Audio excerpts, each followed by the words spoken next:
jaga mata zahir kita ini. Yang kedua, mata batin kita nanti akan kita sebutkan. Mata zahir ini mata kita, karena mata ini jendela hati. Hati akan gersang. Orang yang biasa nonton yang kotor, dari mata pemandangan yang kotor, biasa melihat aurat, maka yang gersang hatinya, yang keras hatinya, sehingga hatinya menjadi keras, tidak bisa menerima nasihat, sehingga mudah melakukan dosa, sehingga tidak disadari dia melakukan dosa.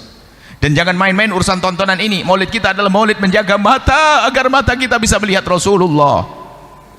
Jujur, di handphone kita ada apanya, internet kita ada apanya, kita jujur. Takutlah kepada Allah. Takut kita tidak bisa melihat Rasulullah.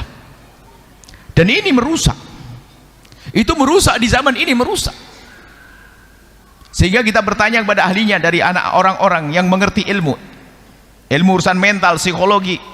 Orang punya kebiasaan nonton film-film kotor yang rusak mentalnya, sehingga matanya, sehingga pikirannya, fantasinya liar sekali, sehingga dengan istri sudah menjadi tidak puas, sehingga kalau melihat orang selalu kebayang sesuatu yang unik. Mukanya kayak manusia, tapi sesungguhnya otaknya sudah kayak iblis. Di dalam Islam itu ada namanya mahram. Mahram itu orang yang haram dinikahi. Contoh kakak adik, haram dinikahi itu hakikatnya memang haram dinikahi. Karena apa? Seorang kakak itu mustahil aslinya syahwat dengan adiknya. Kalau ingin lihat aurat adik, langsung astagfirullahaladzim. Seorang anak nggak mungkin melihat aurat ibunya, karena ibunya dia akan istighfar, dia akan menjauh untuk melihat aurat ibunya.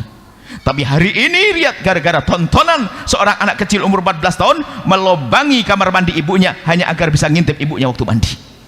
Hayo, gara-gara tonton yang kotor. Seorang bapak melihat aurat anak perempuannya, sampai ada seorang ayah melakukan kehinaan dengan anaknya sendiri, seorang ibu dan seterusnya, gara-gara tonton yang kotor. Maka jangan main-main. Itu berkembang kejahatan halus ini. Mulai dari sudah tidak puas dengan pasangannya, liar, ingin coba-coba. Prosesnya nanti komunikasi dengan laki-laki lain, jika itu seorang perempuan. Komunikasi gak cukup, video callan suruh lihat wajahnya, sudah lihat saja, lihat lehernya. Di kamarnya dikunci, suaminya di mana gak ada. Bahkan suatu ketika kejadian, seorang yang tampak dia wanita solehah, ternyata karena komunikasi bebas, buka-bukaan semacam itu, lihat, dia ingin lihat yang sesungguhnya, bukan lagi film, pengen live, siaran langsung. Terbius dia,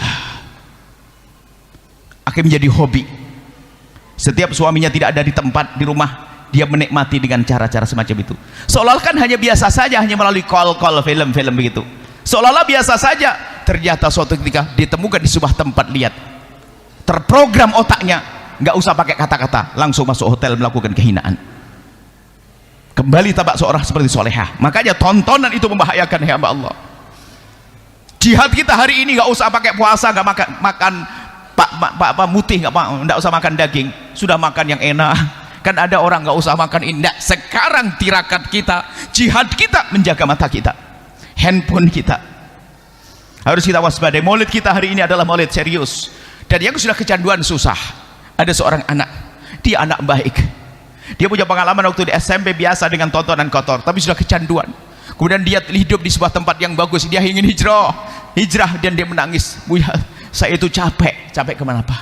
Saya sudah candu betul.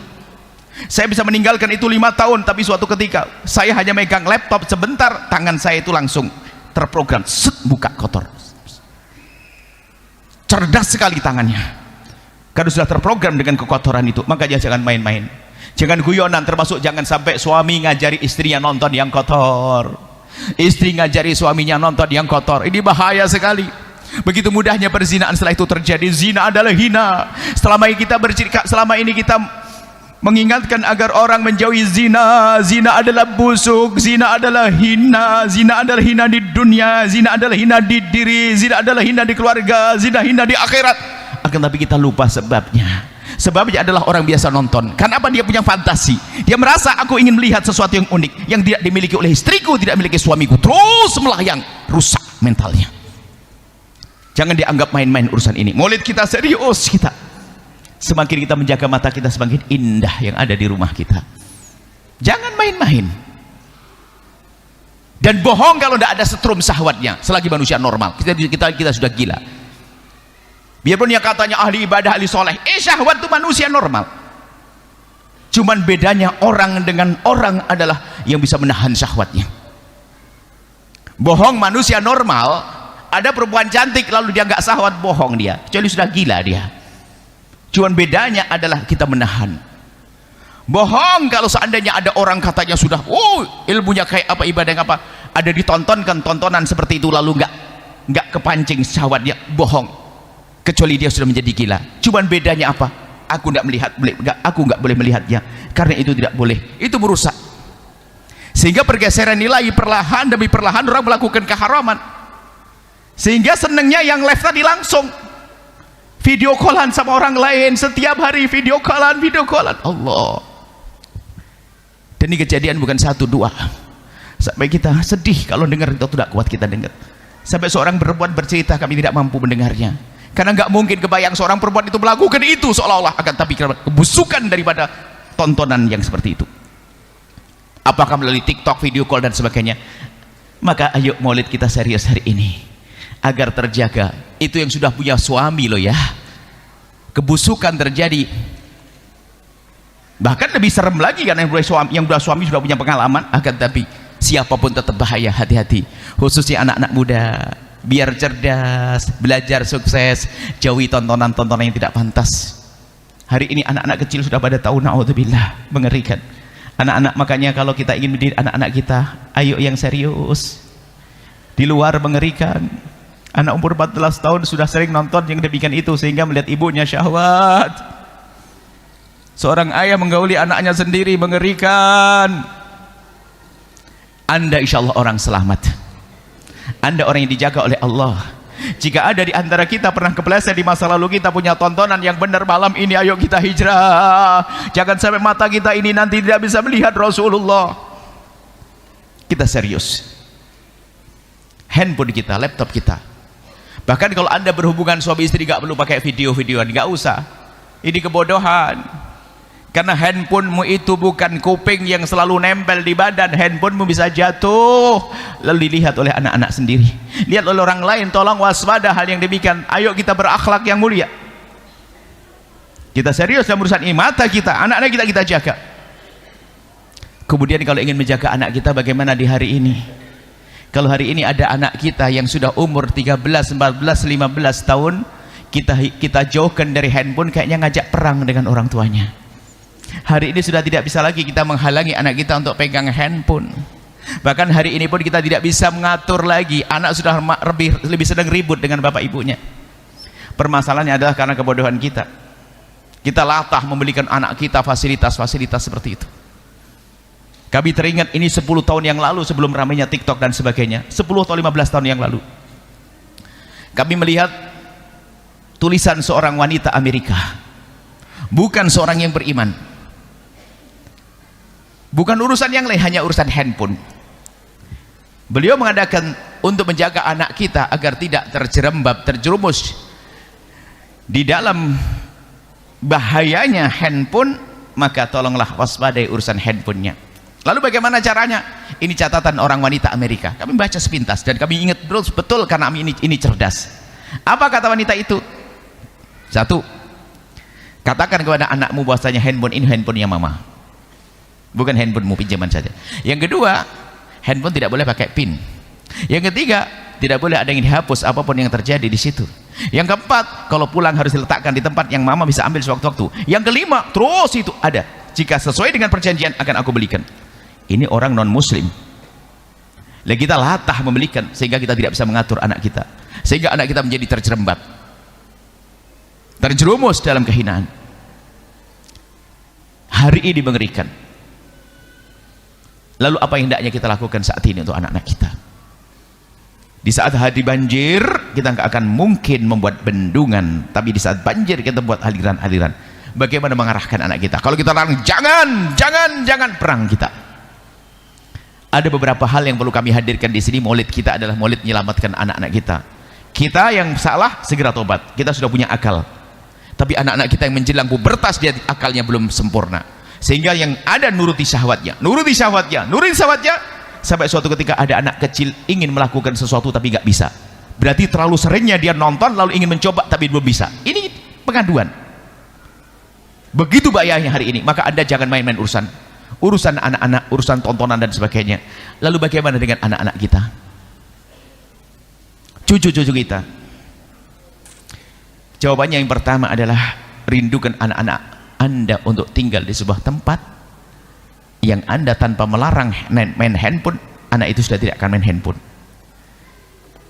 Yang Anda tanpa melarang untuk liar di internet, mereka tidak akan nonton internet. Apa itu? Pertama adalah pondok pesantren. Hari ini adalah hari pondok pesantren, dan alhamdulillah pondok pesantren di mana-mana ada. Termasuk kami dengan tim teman-teman sudah ada pondok di beberapa kota. Kalau sudah pondok ada peraturannya, dan anak yang biasa hobi main game segala macam masuk pondok selesai. Sehingga kalau kita perhatikan hari ini problem anak-anak 80%-nya solusinya pondok pesantren. Coba problem apa anak-anak kita? Problem handphone, problem internet, problem pergaulan, problem ini semua terselesaikan. Yang pertama adalah rindukan anak Anda ke pondok pesantren. Rindukan agar mereka bisa masuk pondok pesantren. Ini yang pertama. Yang kedua, jika ternyata anak Anda memang sudah terlanjur besar untuk dimasukkan pondok pesantren, nggak bisa, jangan dipaksa jasadnya masuk pondok pesantren. Kami beri tip cara, masukkan hatinya ke pondok pesantren, sudah cukup itu.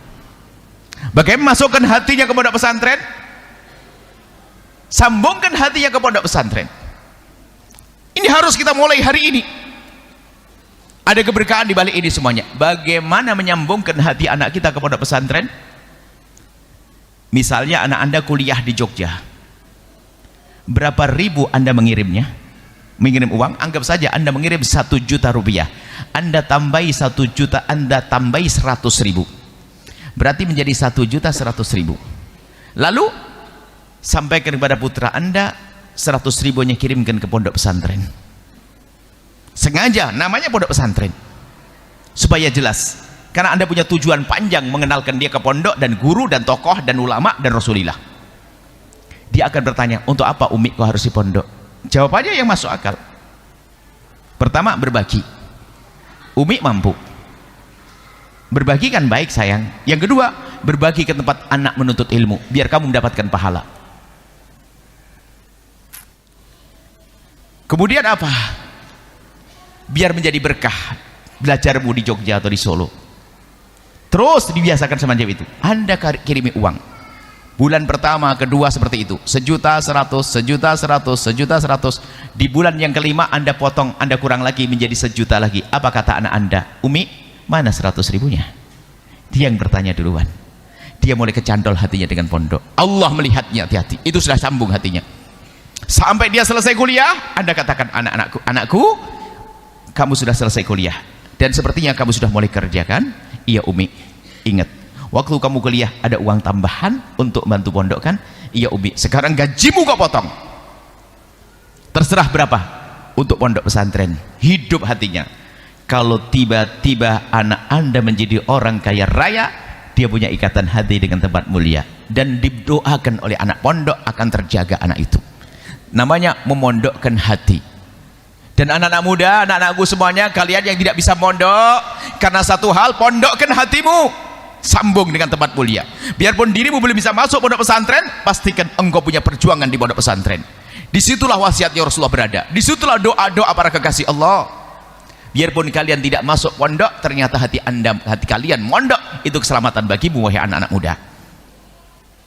Punya gerakan, mungkin dengan kawan-kawannya beli bakso, kembaliannya dikumpulkan setiap bulan, dikirimkan ke tempat yang baik, pondok pesantren. Loh, itu mengikat hati Anda. Ini bagi anak, bagi orang tua yang punya anak dan bisa diarahkan. Yang ketiga adalah orang tua yang punya anak tapi anaknya bandel banget nih, dikasih duit tambahan hilang juga, dia suka ngambil duit sendiri, badung bandel tidak karu-karuan. Lalu bagaimana jika anaknya sudah badung bandel dan yang demikian? Anda jangan ragu, ambillah pertolongan dari Allah. Allah fi aunil abdi maka al abdu fi auni akhi. Nabi bersabda, Allah akan nolong seorang hamba asalkan hamba itu nolong orang lain.